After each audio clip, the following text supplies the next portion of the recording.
रंजना तुम संघर्ष करो, रंजना तुम संघर्ष करो। बहुत बहुत धन्यवाद।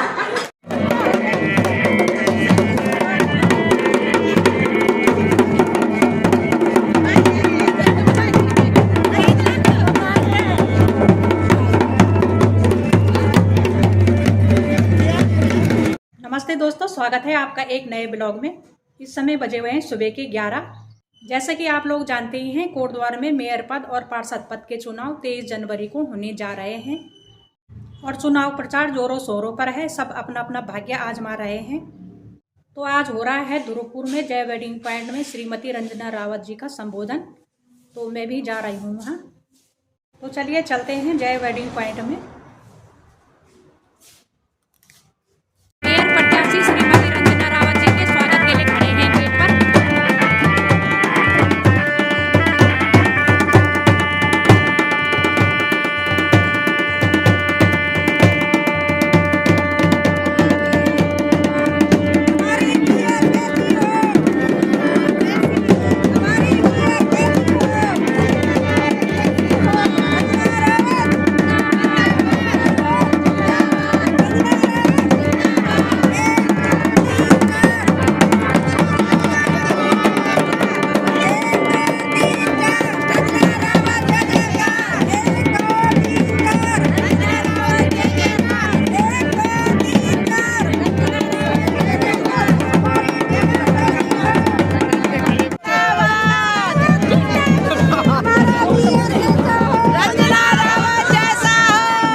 पिछले नगर निगम में वो गाड़ी घाट के पार्षद के रूप में 85% मत लेके जो है जीती थी और लगातार जो है कांग्रेस पार्टी के रूप में हो या कोटद्वार की जनता के समस्याओं के लिए उन्होंने अपना पूरा जो है सहयोग जनता को दिया। तो मैं उनका यहाँ पे तहे दिल से इस दुर्गपुर क्षेत्र में दुर्गपुर क्षेत्र की जनता की ओर से बहुत बहुत हृदय की गहराइयों से उनका अभिनंदन करते हैं। साथ में हमारे बीच में बैठे हमारे कोटद्वार जिलाध्यक्ष हमारे कांग्रेस से हमारे भाई विनोद अबराल जी, महिला जिला कांग्रेस के अध्यक्ष हमारी छोटी बहन श्रीमती रश्मि पटवाल जी, हमारे महानगर महिला अध्यक्ष हमारी बड़ी बहन श्रीमती सुधा सवाल जी और आज के कार्यक्रम की अध्यक्षता के लिए हमारे बीच में हमारे पूर्व प्रधान श्री रावत जी, हमारे बीच में हमारे कांग्रेस के वरिष्ठ नेता और पूर्व प्रधानाचार्य हमारे बड़े भाई आदरणीय गुसाई जी, भुवन मोहन गुसाई जी, आपसे अनुरोध है कि आप मंच की शोभा बढ़ाएं तो ज़्यादा बढ़िया रहेगा। बहुत पुराने, बहुत हमारे जो है कांग्रेस के पदाधिकारी रहे, कार्यकर्ता रहे। तो मैं थोड़ा सा हमारे ब्लॉक अध्यक्ष महिला श्रीमती सुनीता मिश्र से अनुरोध करता हूँ थोड़ा एक आध कुछ और जरा मंच पे आपके माध्यम से अगर आ जाएं तो कुछ हमारे नहीं गोसाई जी थोड़ा सा आपका जो है सानिध्य बहुत जरूरी है कि आप मंच पर रहेंगे तो मंच का जो है थोड़ा सा हमारे बड़े भाई मैं प्रधानाचार्य मैं भी रहा हूँ, ये हमारे साथ ही रहे, हम लोग जो है उत्तराखंड माध्यमिक शिक्षक संघ में जुड़े रहे और ये जो है हमारे जिलाध्यक्ष हुआ करते थे, हम इनके साथ मंत्री और अन्य पदों पर हमने कार्य किया। बाद में मैं प्रधानाचार्य परिषद का जिलाध्यक्ष बना। रंजना तुम संघर्ष करो, रंजना तुम संघर्ष करो। बहुत बहुत धन्यवाद।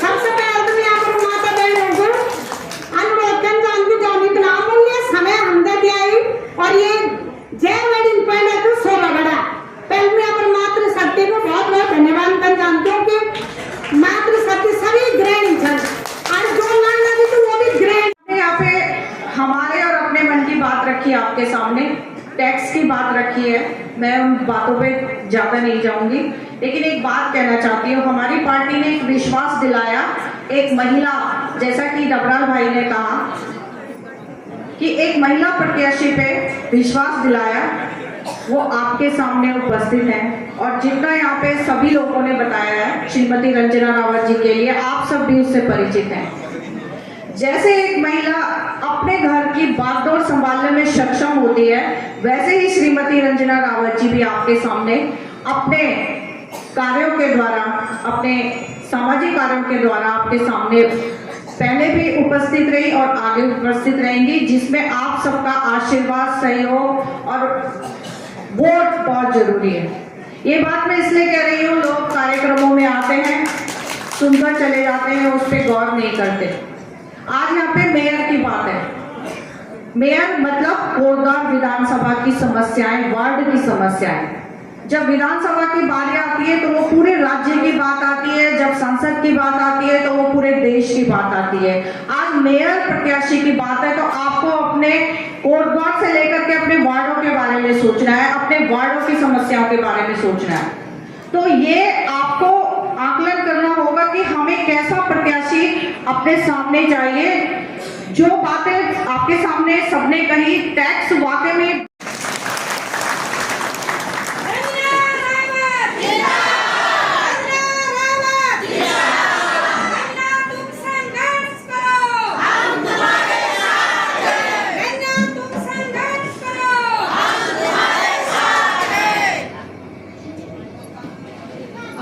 सभी को मेरा सादर प्रणाम, बहुत बहुत आभार। एक बार जोर से कहेंगे जय कांग्रेस, जय कांग्रेस, जय कांग्रेस। बहुत बहुत धन्यवाद। बहुत जोश है हमारी बच्ची में, थैंक यू बेटा। आज मन बहुत प्रफुल्लित है, बहुत खुश है कि आप इतनी भारी तादाद में यहाँ अपनी बेटी रंजना रावत के लिए यहाँ उपस्थित हुए। बहुत बहुत बहुत दिल की गहराइयों से मैं आप सभी का धन्यवाद देना चाहती हूँ। जिस बच्ची के लिए आज तक न्याय नहीं मिला, शर्मिंदा हूँ मैं। बहुत लड़ाई लड़ी हम लोगों ने सबने मिलकर, लेकिन आज हमारी बच्ची जो बहुत दूर पहाड़ी इलाकों से आई, आर्थिक स्थिति अच्छी नहीं थी हमारी बेटी की, लेकिन रोजगार के लिए उसने एक नौकरी करी किसी रिजॉर्ट में। 1 महीने की तनख्वाह भी नहीं लिया था उस बच्ची ने। उसके साथ बलात्कार करके उसकी निर्मम हत्या कर दी गई। मैं ये पूछना चाहती हूँ, कहाँ है वो वीआईपी? हम शर्मिंदा है अंकिता, आज वो वीआईपी खुलेआम घूम रहा है। बेटा, आप हमें सुन रही होंगी। आज इस वर्तमान सरकार का जो वीआईपी है वो खुलेआम घूम रहा है। कुछ दरिंदे पकड़े गए हैं, लेकिन जो वीआईपी है, हम शर्मिंदा है अंकिता। हम श्रद्धांजलि देते हैं आज आपको इस मंच के माध्यम से, और हम अंतिम सांस तक आपके लिए लड़ेंगे बेटा। आप जहां भी हैं, आप सुन रहे होंगे हमें। मैं आज इस मकाम पे पहुंची हूं, एक छोटी सी अदना सी कार्यकर्ता, एक छोटे से वार्ड में महिला आरक्षण मिला, पार्षद बनी, घर के काम करती थी, छोटे बच्चे हैं दो, उनको लालन पालन, घर को देखना, बस यही सीखा था। अपॉर्चुनिटी मिली और हम लोग पार्षद बने। फिर मेरी पार्टी ने मुझे जिला अध्यक्ष बनाया। कुछ नहीं आता था। माननीय सुरेंद्र सिंह नेगी जी, जिनके आशीर्वाद से मैं जिला अध्यक्ष बनी, उनकी उंगली पकड़कर मैंने सीखा, राजनीति में जो कदम रखा, उन्हीं के आशीर्वाद, उन्हीं के प्रेम से, उन्हीं से सीखा सब कुछ। और आज अगर इस मकाम पे मैं खड़ी हूँ तो उन्हीं की देन है। आज अगर रंजना रावत इस मंच में मेयर प्रत्याशी के रूप में खड़ी है तो माननीय सुरेंद्र सिंह नेगी जी का ही आशीर्वाद है। मैं बहुत बहुत अपनी पार्टी के शीर्ष नेतृत्व का, माननीय सुरेंद्र सिंह नेगी जी का, महापौर हेमलता नेगी जी का धन्यवाद अदा करना चाहती हूँ। मैं आपके सामने ज्यादा बड़ी बात नहीं करूंगी, क्योंकि काम करना चाहती हूँ। सामाजिक कार्य मेरे सबसे पहला जो हॉबी कहते हैं ना, हमारी हॉबी, सबसे पहला जो मेरी हॉबी थी कि हम अपने समाज के हित के लिए काम करें। नगर निगम बना, हम चाहते थे नगर निगम बनाना, क्या कोई चाहता था? नहीं चाहते थे हम। मैं भाबर जाती हूँ, झंडी चौड़, सिगड्डी, किशनपुरी, जिस समय हम लोग आंदोलन कर रहे थे कि नगर निगम नहीं बनना चाहिए, हमारी प्यारी भोली भाली जनता को पता ही नहीं था कि नगर निगम होता क्या है, क्या हमारे ऊपर ये नगर निगम लागू करना चाह रहे, थोपना चाह रहे हैं। बहुत जागरूक किया लोगों को हम लोगों ने, लेकिन जबरदस्ती नगर निगम बनाया गया। अभी आपको बताया कि टैक्स लगा रहे थे ये लोग। महापौर जी बनी हेमलता नेगी जी, उन्होंने 10 साल के लिए टैक्स को माफ किया। हाउस टैक्स, गृह कर होता है जो, उसको माफ किया। लेकिन आज वो कुर्सी से उतर चुकी हैं, उसके बाद घरों में आपके फीते लगने लग गए हैं। घरों में नहीं, यहाँ बहुत सारी मातृशक्ति है जिनकी छन्नियां हैं, उनकी छन्नियों तक में फीते लगने लग गए हैं। जो आप अपने बच्चों के लिए गाय पाल रही है ना, फिर उससे आप थोड़ा पैसा कमाती हैं, उस पैसे पे भी नजर है इनकी। हम आपसे वादा करते हैं कि हम ये हाउस टैक्स नहीं लगने देंगे आप पे। आप अगर रंजना रावत और उसके वोट को यहाँ पे लाते हैं तो हम हाउस टैक्स नहीं लगने देंगे आप पे। ये पूरा वादा है इस मंच के माध्यम से रंजना रावत और उनके वोट का। अभी वर्तमान में मैं जगह जगह घूम रही थी, जब मैं लोगों से जनसंपर्क कर रही थी तो मुझे दिखा जहां जहां सड़कें बन रही हैं वहां वहां बड़ी बड़ी जेसीबी मशीन और पता नहीं बड़ी बड़ी मशीनें रोडों को तोड़ रही हैं। प्रत्येक क्षेत्र में आप देख रहे होंगे कि मशीनें से रोडें पूरी टूट रही हैं। क्यों टूट रही है पता है आपको? क्योंकि अब आपको पानी का, बिजली का बिल तो आप देते ही हो, देते हैं, बहुत ज्यादा आ रहा है आजकल बिजली का बिल। अब आप पे पानी के मीटर लगने वाले हैं, आपके घरों में पानी के मीटर लगने वाले हैं। अब 300 रुपए बिल आता है आपका पानी का, आगे चलकर 3000 रुपए बिल दोगे आप पानी का, मैं बोल रही हूँ आज। अगर आप चाहते हो कि इस तरीके से काम ना हो तो आप लोगों को इस पे सोचना पड़ेगा कि ये सब क्या हो रहा है हमारे साथ, हमको कुछ पता ही नहीं है। एक मुद्दा और बोलना चाह रही हूँ मैं आपको, ये मेरे बेटे से रिलेटेड है। जब मेरा बेटा 10 में पढ़ता है, 10th में, उसने कहा उसको किताब पढ़ने का शौक है। मेरे युवा साथी जहाँ बैठे होंगे यहाँ पे, वो सुन ले यहाँ पे, उसने बोला मुझे लाइब्रेरी जाना है मम्मी, लेकिन लाइब्रेरी एक भी नहीं मिली कोटद्वार में उसको। हमारे बच्चों के पढ़ने के लिए एक भी लाइब्रेरी नहीं है सरकारी कोटद्वार में। बड़ा दुख हुआ मुझे। उसी समय मेरे दिमाग में आया कि मैं अपने एजेंडे में लाइब्रेरी का इशू जरूर रखूंगी। 40 वार्ड है, 40 वार्ड में मैं 12 से 14 लाइब्रेरी हम लोग बनाएंगे अपने बच्चों के लिए जो सीडीएस की तैयारी कर रहे हैं, जो हमारे बैंक की तैयारी कर रहे हैं, कॉम्पिटिटिव एग्जाम्स की तैयारी कर रहे हैं, जो मेरे बच्चे हमारे 10th और 12th में बोर्ड की प्रिपरेशन कर रहे हैं, उनके लिए हम लोग किताबें भी करवाएंगे मुहैया उसमें। चाहे मुझे किसी भी फाउंडेशन में जाना पड़े, हम लेकर आएंगे पैसा और अपने बच्चों के लिए वहाँ किताबें मुहैया कराएंगे। तो 12 से 13 हम लोग लाइब्रेरी हर एक वार्ड में 4 या 5 वार्ड को हम कवर करके एक लाइब्रेरी बनाएंगे। कोटद्वार को हम उत्तराखंड का नंबर 1 नगर निगम बनाना चाहते हैं।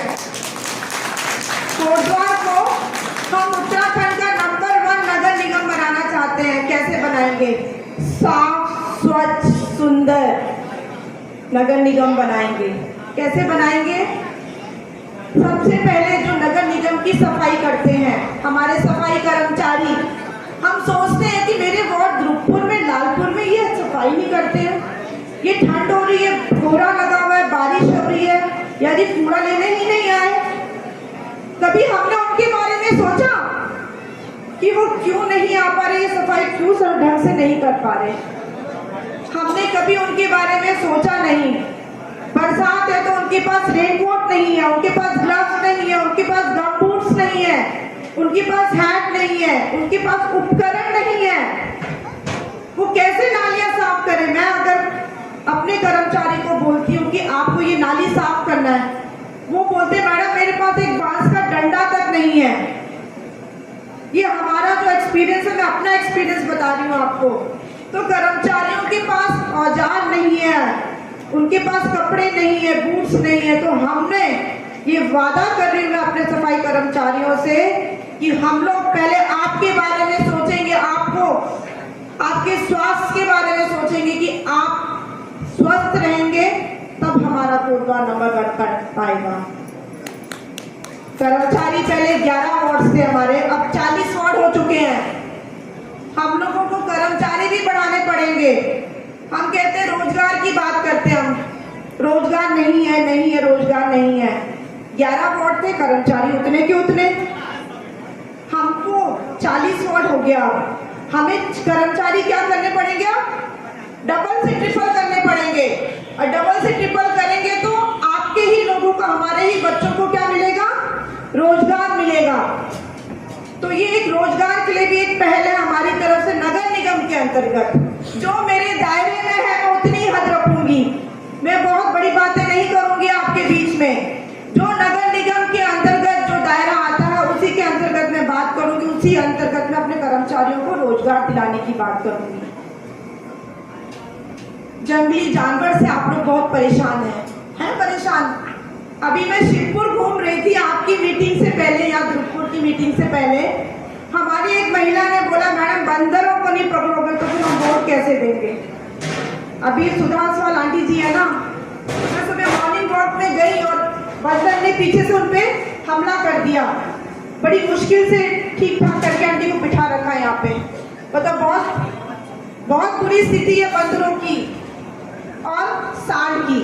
गौवंश जो है, हम चाहते हैं कि इनके लिए हम लोग एक तो बंदरों के लिए हम लोग इंजेक्शन भी करवाएंगे और जो सांड है उनके लिए एक अलग जगह बनवाएंगे।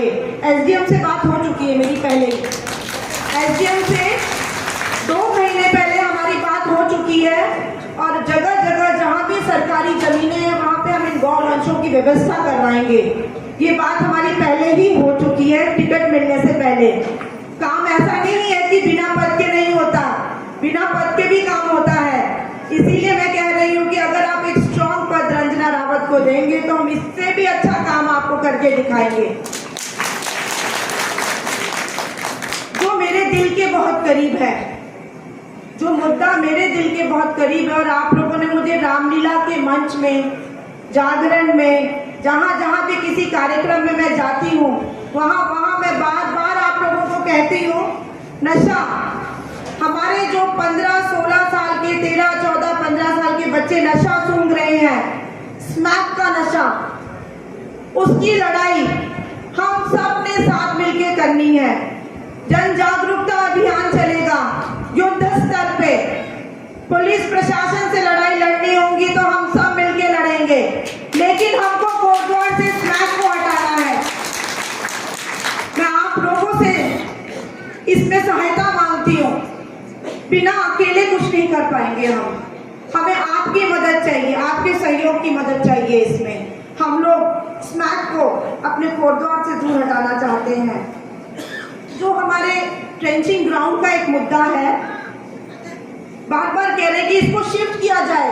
ट्रेंचिंग ग्राउंड जो गाड़ी घाट में है, इसको सिकट्टी में करो, कहीं करो, क्यों करें शिफ्ट? हम उसमें ट्रीटमेंट प्लांट लगाएंगे ताकि वो कूड़ा जो है वो से रिसाइकिल हो और उससे खाद बने। कूड़ा रिसाइकिल होगा। अभी आप कभी देहरादून जाते हैं तो वहाँ पे देखेंगे आप, नहर वाले रास्ते में ट्रेंचिंग ग्राउंड है, वहाँ पे ट्रीटमेंट प्लांट लगा हुआ, वहाँ आप कूड़ा कभी देखेंगे ही नहीं, क्योंकि वो कूड़ा जो है वो रिसाइकिल हो रहा है। वो खाद हम लोग आप सबके बीच में डिस्ट्रीब्यूट करेंगे। जेनरिक खाद होगी, केचुआ खाद होगी। एक और भी इसमें मसला है कि हम लोग प्रत्येक वार्ड में अगर गीला कूड़ा हम लोग इकट्ठा कर दें और केचुआ खाद बनाएं तो ये भी एक इसमें बहुत अच्छा मिसाल होगी, एक नई पहल होगी कि प्रत्येक वार्ड में हम लोग वहीं पर गीला खाद जो है उसे केचुआ खाद बनाएं। मैं आप लोगों से मोटर नगर का एक मुद्दा है। आपने देखा होगा मोटर नगर में बहुत बड़ा मौत का कुआं बना है। कभी हम लोग सर्कस जाया करते थे, वहाँ पे बहुत बड़ा सर्कस लगता था वहाँ पे मोटर नगर में, बहुत बड़े बड़े कार्यक्रम होते थे। लेकिन आज क्या है, वहाँ पे बहुत बड़ा मौत का कुआं बना हुआ है। वो मल्टीप्लेक्स बिल्डिंग बनना था वहाँ पे, बहुत बड़ी ट्रैफिक, जो हमारा ट्रैफिक जाम हो जाता है उसकी भी एक बहुत बड़ा निराकरण होना था उसमें, लेकिन आज तक पता नहीं क्यों नहीं बन पा रहा है वो मोटर नगर का गड्ढा। हम लोग उसमें जब बन जाएंगे तो हम लोग उसमें स्टडी करेंगे कि पेज क्या आ रहा है, उसमें है क्या पेज, जो सरकार डबल इंजन की सरकार भी ये काम नहीं कर पा रही है। तो इसमें भी हम युद्ध स्तर पे काम करेंगे, मल्टीप्लेक्स बिल्डिंग बनवाएंगे वहाँ पे। और एक मुद्दा और भी, हमारे ऑटो यूनियन वाले जो भाई हैं उनसे मेरी मुलाकात हुई है। हम लोग उनसे भी, उनके लिए भी हम लोग व्यवस्था बनाएंगे कि किस तरीके से उनके लिए उनका जो ऑटो यूनियन है उनको भी जगह चाहिए, तो उसके लिए भी हम लोग काम करेंगे। और अंत में मैं आप लोगों से ज़्यादा भाषण देना मुझे वाकई में पसंद नहीं है, लेकिन क्योंकि कुछ अपने मुद्दे मुझे बताने थे तो मैं आपको बीच में बताया, ये मुद्दे थोड़ा सा लंबा हुआ। एक बात अंत में बस कह के जाऊंगी आपके लिए कि धन बल धन कुछ नहीं है रंजना, बहुत मेरे पास धन नहीं है, मेरे पास क्या है, आपका प्यार, आपका स्नेह, आपका आशीर्वाद है। और यही प्यार आशीर्वाद रंजना रावत को चाहिए। जो अगले व्यक्ति है ना, वो धन बल धन नशा शराब सब आपके पास लाएंगे। आपको पता है कि आपकी बेटी रंजना रावत नशे के बहुत खिलाफ है, तो हम नहीं चाहते कि हमारे भाई, हमारे बच्चे शराब में लिप्त हो। एक नई मिसाल क्यों ना पैदा करें हम लोग, एक नई मिसाल पैदा करते हैं। एक चुनाव में जो ट्रेंड बन गया है पैसे का, शराब का, इसे खत्म करो, अपने क्षेत्र का विकास देखो। आज कोटद्वार बहुत पीछे हो गया है। आज तो अभी तो उत्तराखंड राज्य जो क्यों मांगा था, इसलिए मांगा था हमने 1000, 500, 2000 में कुछ नहीं होगा हमारा। हम चाहते हैं हमारे बच्चों को रोजगार मिले। सबसे पहले कुछ फ्री नहीं चाहिए हमें अपने क्षेत्र का विकास चाहिए, हमारे अपने बच्चों के लिए रोजगार चाहिए। और मैं ना मैं इधर गई ना मैं उधर गई, ना मैं उधर गई ना मैं इधर गई, मैं कहाँ रही, अडिग रही अपनी पार्टी के साथ हमेशा।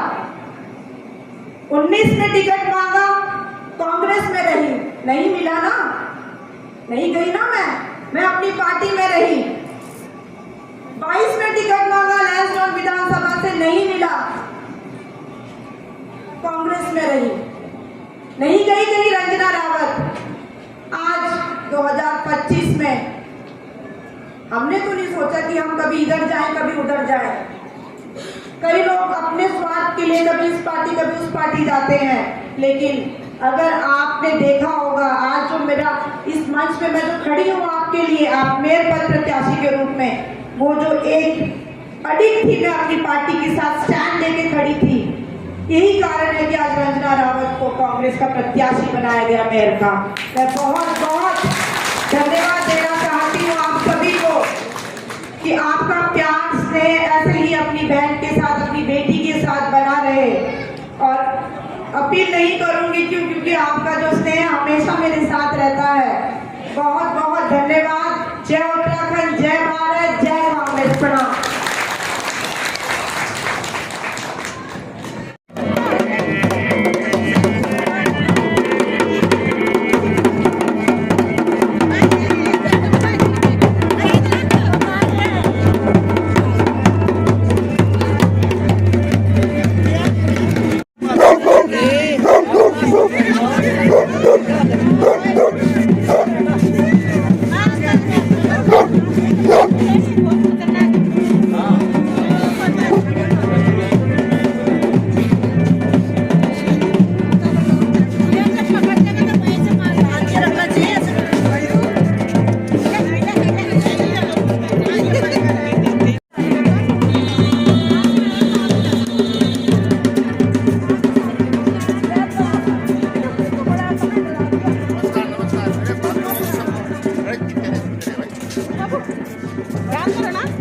अरे तो ठीक है लगा रोड में सिपत करो मैं अच्छा कब बोर्ड लगा दी बोर्ड नहीं ठीक है ये पोस्ट लग रहा है वही बोलता मान ले तो ध्यान रख मैं भैया पैसे ले जाना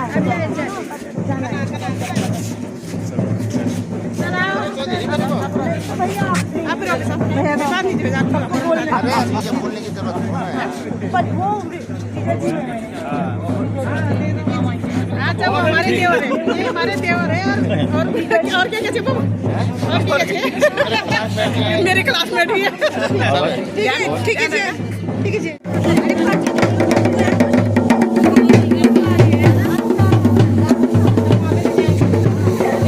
हमारे यहाँ आंगनबाड़ी में मानपुर में अगर वहाँ पे है ना बता देंगे ना हम लोग। हाँ वही वोट मानपुर में है। हाँ अच्छा आप हाँ और मेरे वोट में है वो रहेगा।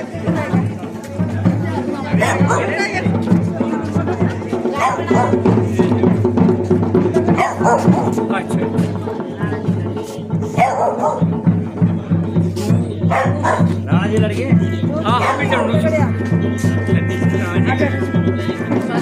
बेट जा और सब ठीक बढ़िया बढ़िया बहुत बढ़िया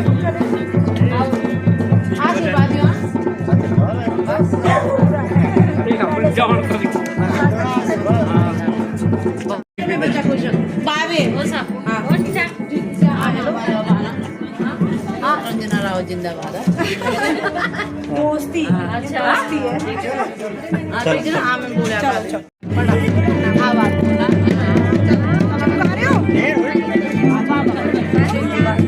एक छोटे एक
ये वीडियो अच्छी लगेगी तो लाइक कर देना, और चैनल में पहली बार आए हैं तो सब्सक्राइब करना बिल्कुल मत भूलना। तो मिलते हैं अगली वीडियो में।